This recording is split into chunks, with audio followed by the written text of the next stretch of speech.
Hello friends, இந்த வீடியோவில் நம்ம பார்க்க போகிறது ஒரு 5 விதமான கடை வைத்து நடத்தக்கூடிய தொழில்கள். நீங்களும் ஏதாவது கடை வைக்கணும்னு நினச்சிட்டு இருந்தீங்கன்னா இந்த வீடியோவில் நம்ம சூப்பரான அதிக லாபம் தரக்கூடிய 5 கடை வைத்து நடத்தக்கூடிய தொழிலை பற்றி பார்க்கலாம். ஸோ அதனால் கடைசி வரைக்கும் வீடியோ வாட்ச் பண்ணுங்கள். வாங்க இப்போ நம்ம வீடியோக்குள்ளே போகலாம். இப்போ நம்ம ஃபஸ்ட்டாக பார்க்க போகிறது எதுன்னு பார்த்தீங்கன்னா சாரி ஷாப். அதாவது இந்த புடவை கடை.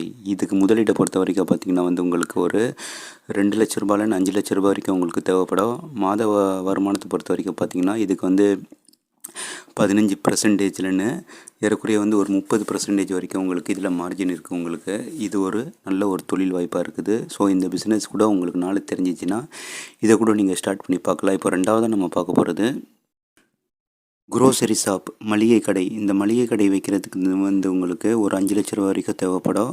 மாத வருமானத்தை பொறுத்த வரைக்கும் பார்த்திங்கன்னா உங்களுக்கு ஏறக்குறைய ஒவ்வொரு பொருள்லேயும் அது இத்தனை % இருக்குது. அது 15%லேருந்து ஒரு 50% கூட உங்களுக்கு மார்ஜின் இதில் இருக்குது. நல்ல ஒரு லாபம் இருக்குது. லாபம் உள்ள தொழிலாக இருக்குது.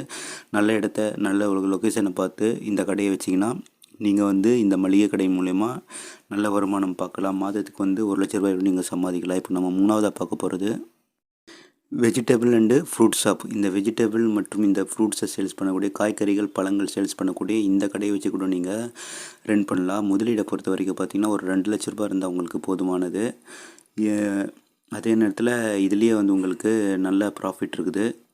ப்ராஃபிட் மார்ஜினை பொறுத்த வரைக்கும் பார்த்திங்கன்னா ஒரு 10லேருந்து 35% வரைக்கும் உங்களுக்கு ப்ராஃபிட் மார்ஜின் இருக்குது. ஸோ இந்த பிஸ்னஸ் கூட நீங்கள் ட்ரை பண்ணி பார்க்கலாம். இப்போ நம்ம நாலாவதாக பார்க்க போகிறது கிஃப்ட் ஷாப். இந்த கிஃப்ட் ஷாப்புக்கு நல்ல டிமாண்ட் இருக்குது. கிஃப்ட் பொருட்கள் சேல்ஸ் பண்ணக்கூடிய ஒரு ஷாப்பை வச்சு நீங்கள் ரன் பண்ணலாம். முதலீடை பொறுத்த வரைக்கும் பார்த்திங்கன்னா ஒரு 5 லட்ச ரூபாய் வரைக்கும் தேவைப்படும்.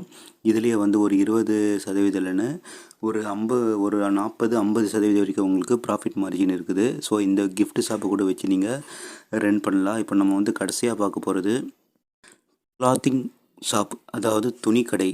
அதாவது இந்த ஜென்ஸுக்கு தேவைப்படக்கூடிய இந்த துணியை நீங்கள் சேல்ஸ் பண்ணலாம். முதலீட்டை பொறுத்த வரைக்கும் பார்த்திங்கன்னா ஒரு 4 லட்ச ரூபாயிலேருந்து 5 லட்ச ரூபாய் வரைக்கும் தேவைப்படும். ப்ராஃபிட் மார்ஜின் இதுலேயே நல்லாயிருக்கும். உங்களுக்கு ஒரு 40% வரைக்கும் நீங்கள் ஒரு சில பொருட்கள் இருக்குது. ஸோ இந்த பிஸ்னஸை பற்றி உங்களுக்கு நாலு தெரிஞ்சிருந்துச்சுன்னா, இதுக்கு ஐடியா இருந்துச்சுன்னா இந்த பிஸ்னஸை கூட நீங்கள் ட்ரை பண்ணி பார்க்கலாம். இப்போ நம்ம 5 விதமான கடை வைத்து நடத்தக்கூடிய தொழிலை பற்றி பார்த்தோம்.